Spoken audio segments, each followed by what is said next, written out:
All right, today we're going to tear into a playbook for launching a profitable AI business in 2025. And here's the kicker. It starts by doing the complete opposite of what everyone's probably told you. So let's just kick things off by blowing up the biggest myth in entrepreneurship, right? The idea that you need some revolutionary, one-of-a-kind idea and a huge pile of cash to get started. That single belief, man, it holds more people back than anything else. But as you're about to see, the rules have completely changed. And that's from Chris Koerner, an entrepreneur who's been in the trenches and has started something like 80 businesses. His whole point is powerful because it's so simple. That old way of thinking where you had to quit your job and risk everything, it's over. It's obsolete. Okay, so let's get into the nuts and bolts of this new framework. We are going to unpack a super low-risk, high-momentum strategy for building a real AI business, even if you're starting on a shoestring budget. First things first, we have to talk about the big one, the dream that just paralyzes so many of us. It's this super seductive but honestly pretty destructive idea of getting easy, passive income from day one. The reality, and this is what Koerner gets at, is that passive income is the reward you get way down the line. You don't start there. You start with what he calls sweaty, ugly income. You know, the hands-on, manual, not so glamorous work of actually solving a problem for a real person who will pay you for it. So, okay, if you're not supposed to be chasing some brand new billion-dollar idea and you're not aiming for passive income right out of the gate, what is the actual game plan? Well, it's refreshingly simple and maybe a little bit controversial. Now, just look at this. It's so beautifully backward, right? Step one isn't innovate. It's copy. This is all about finding a business model that's already proven to work. Step two, you test if people want your version of it. And you do it fast and cheap. And only then, only when the market is basically begging you for it, do you pour fuel on the fire and scale. And this quote, man, it just nails the mindset shift you have to make. See, most people, they see a competitor and they get discouraged.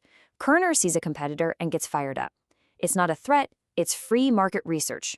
It's proof that someone else already did the hard work of proving people will pay to solve this problem. Okay, now for the secret weapon. The thing that really makes all of this possible.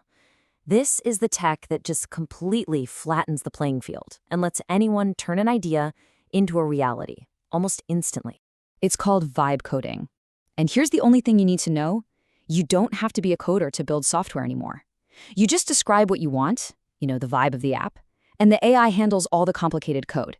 You get to be the architect, not the bricklayer. And it's incredibly powerful. Instead of spending months writing thousands of lines of code, you can now just write a simple sentence, a business problem in plain English. And from that one sentence, you can generate a whole functional product. I mean, with a few prompts and a little tweaking, the AI can spit out a tool that does all of this sophisticated stuff. It's ready to go, ready to solve a really expensive problem for a small business owner. And you built it just by describing it. This changes everything. Okay, so you might be thinking, if vibe coding makes it this easy for anyone to build AI tools, how do I actually stand out? How do you build a real, defensible business that lasts? Well, the answer is in solving the single biggest thing holding AI back. And this chart, wow, this is where the opportunity just screams at you. Look at this huge section. 77% of small businesses. They believe AI could be a game changer for them. But then look at this tiny little sliver over here. Only 5% are actually using it. That massive gap, that's your entire market.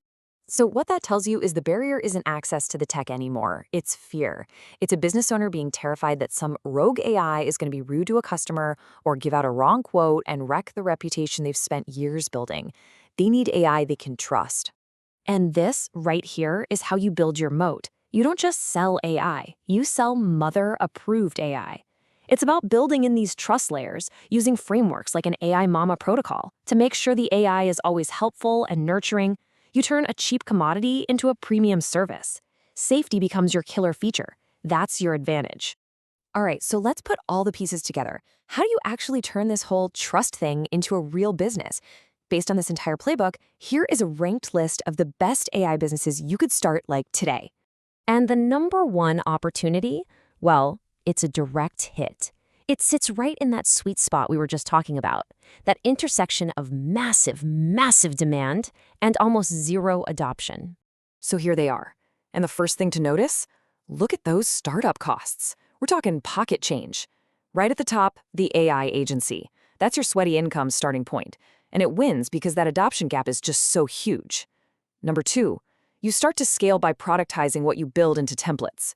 3 is where you build that defensible moat with a trust layer software. And then you've got directories and education, which are proven paths to more passive income down the road. So let's break down that number 1 idea. The secret sauce is you pick one boring niche. Plumbers, roofers, dentists, whatever. You build a couple of simple, repeatable automations for them, like an AI that takes their calls after hours. You charge a setup fee plus a monthly retainer, and your big differentiator is that you're selling them that mother-approved layer of trust and safety. And this is how you start to scale up, how you get closer to that passive income dream. Once you've perfected your solution for plumbers, you productize it. You package up all your prompts, your workflows, your safety rules into a template.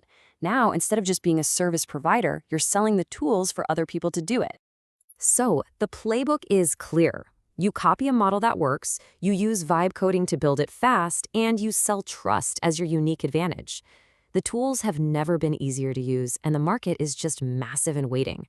So the only real question left is, which boring, profitable problem are you going to solve first?